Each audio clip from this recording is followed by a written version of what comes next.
be able to speak at all, really.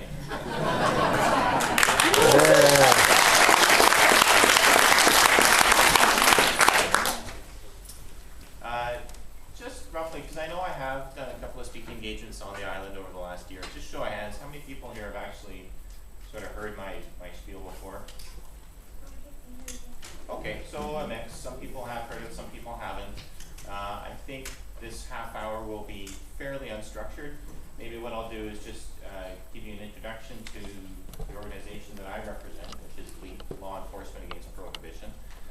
I'd like to give you an update on what I have been doing with LEAP over the past year and a half since I appeared at the 10th Annual Cannabis Convention about, I guess a year ago, just a little over a year ago.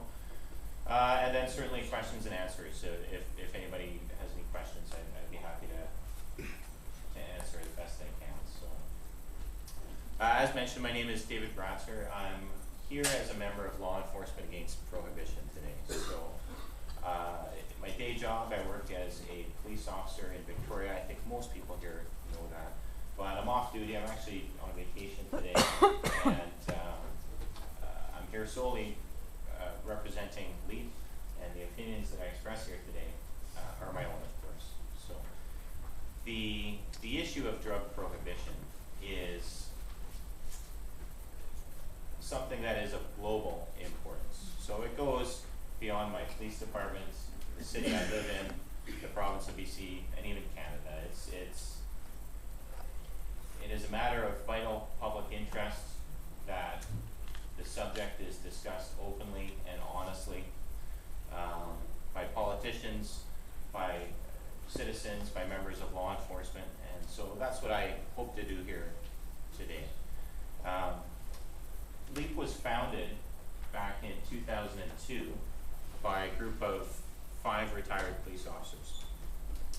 And they got together basically because they were frustrated and disappointed and remorseful, because when they began their policing careers, they started with the good intentions of stamping out the problems of drug abuse in their communities. And yet, 25 or 30 years later, at the end of their policing careers, they saw that the issues of drug abuse were even more severe, were worse than when they had begun. And it would be frustrating, I think, to put your entire life into trying to fix a problem or trying to do something. And yet at the end of your life's work, things are worse than when you started. So the goal of LEAP, fundamentally, is that we want to end drug prohibition. So not just for marijuana, but also for cocaine, heroin, mushrooms, LSD, all drugs.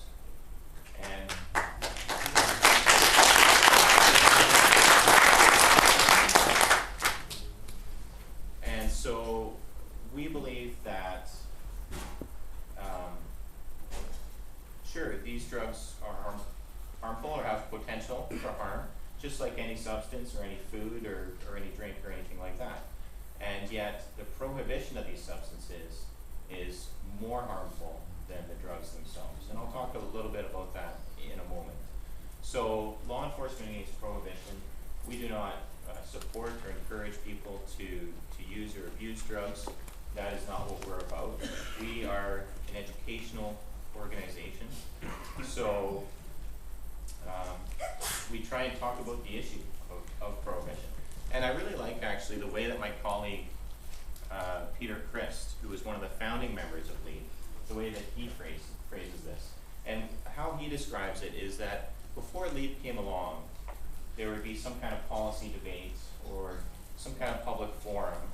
And what would happen is that a citizen, perhaps a volunteer, somebody from a group like this, would go to that public forum, right, to promote the regulation and control of marijuana, for example. And that citizen would say their piece and do their best, but then opposing them at the same forum would be a police officer in uniform, on duty, speaking out in favor of the prohibition of marijuana, or in favor of increased penalties for possession or trafficking of marijuana, right?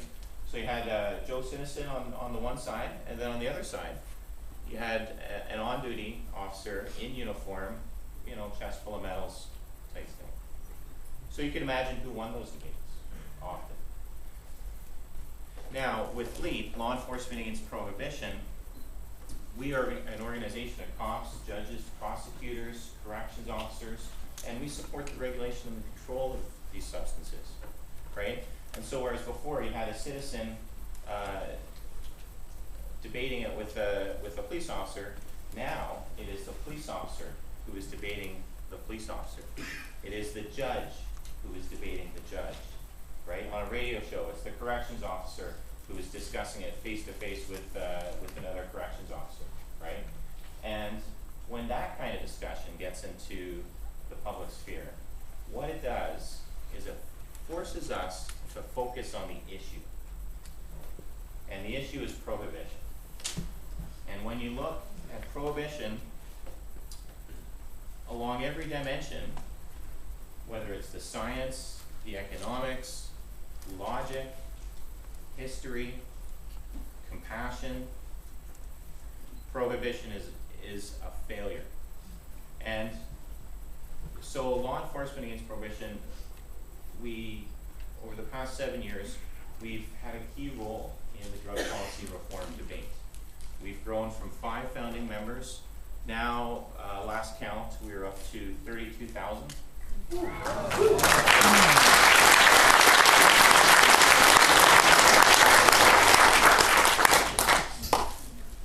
It's funny, and I think when I presented at the 10th Annual Cannabis Convention a year ago, I think we were somewhere around 12,000.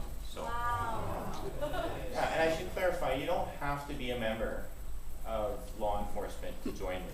Okay, any member of the public can join us, and I would encourage you to do so. You just go to, it's www.copsaylegalizedrugs.com, and you can sign up to our email list. You'll receive an update from us about once a month, sort of telling you what's going on with our organization.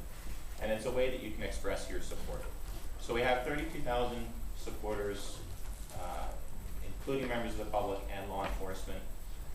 I think of those 32,000, I saw an update somewhere, I think about 3,000 of those are confirmed law enforcement.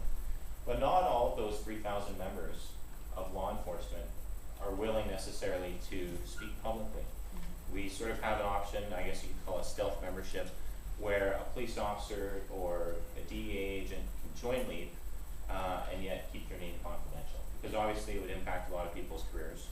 So most of those 3,000 people, law enforcement officers choose to support us privately. We have a speakers bureau, which is, like I said, anybody can join LEAP, but only current or former members of law enforcement can speak publicly for LEAP. So we maintain a speakers bureau. At any given time, we have between about 80 to 100 speakers. And quite often, they're really credible, interesting people, like Norm Stamper, for example, who's the retired Seattle police officer. Senator Larry Campbell was a member of our advisory board. Let's see, Tony Smith, who I think spoke at the most recent cannabis convention in Victoria. He's a 28-year retired member of the Vancouver Police Department. So he's walked the beat, for example, on the downtown east side. So LEAP, I think, brings a sense of credibility and urgency to the message that drug policy reform is needed, right? And perhaps one of the most important things when we talk about the issue of prohibition is not to focus necessarily on the substance, right? I know this is a cannabis convention, so primarily people are here because they want to see either medicinal cannabis legalized around the world, or they want to see marijuana regulated and controlled in Canada, and that's good. I support that, right?